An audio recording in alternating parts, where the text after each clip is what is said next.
So let's start with this delicious recipe. So here I have 100 grams tuna can. That's what we're going to need. I'm going to get 6 of these medium-sized cutlets.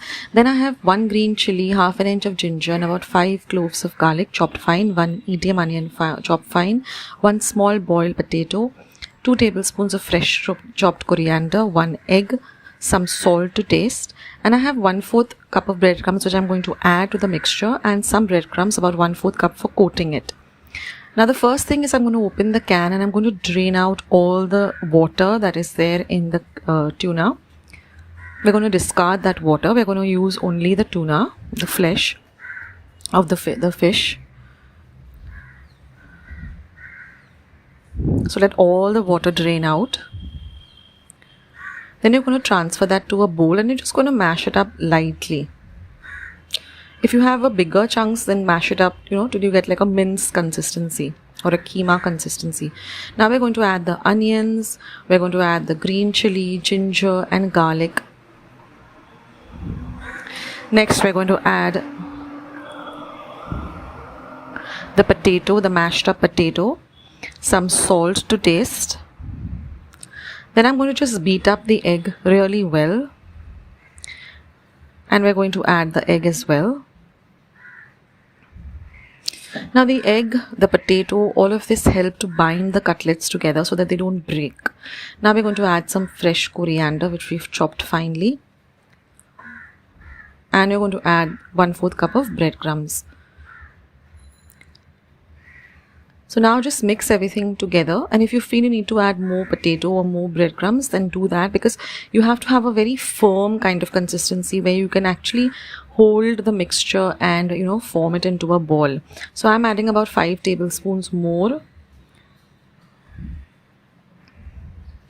and just mix everything well together. You should be able to hold a firm ball like this. It should not fall apart. And if your mixture becomes extremely dry, just add about half an egg. Now let this mixture rest for about 5 minutes. And now we just have to form the cutlets. So you can either form croquets or you can form cutlets, whatever you like.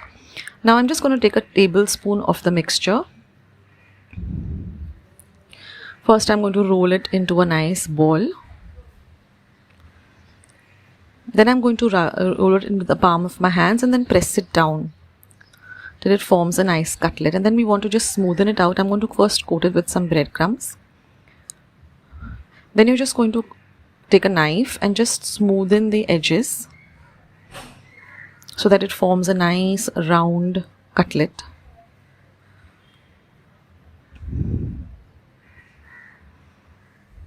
And I like to double coat it with the breadcrumbs because of the time you get this lovely crunch.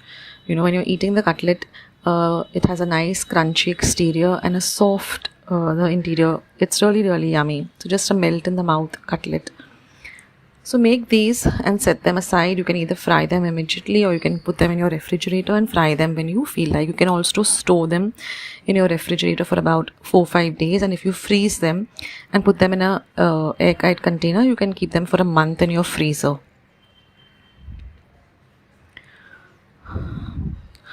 And then all we have to do is just shallow fry them. So I'm going to heat my pan. I'm going to add 2 tablespoons of oil. Let the oil get nice and hot, and we're going to cook on a low to medium flame, not on a high flame. And once the oil is hot, I'm just going to shallow fry these cutlets till they're golden brown in color. So first you put the cutlets, let them start frying. And when you see that the edges start to brown, just turn them over. Don't over brown them. They should have a nice light golden brown color. And once one side is done, you can turn it on the other side and fry that too. And once they're done, just drain the excess oil onto a kitchen napkin. And these lovely tuna cutlets are ready. You can have them with some ketchup, with some chili sauce. It's delicious. It's a great tiffin item. It's a great starter. And it's amazing. Just try it out, guys.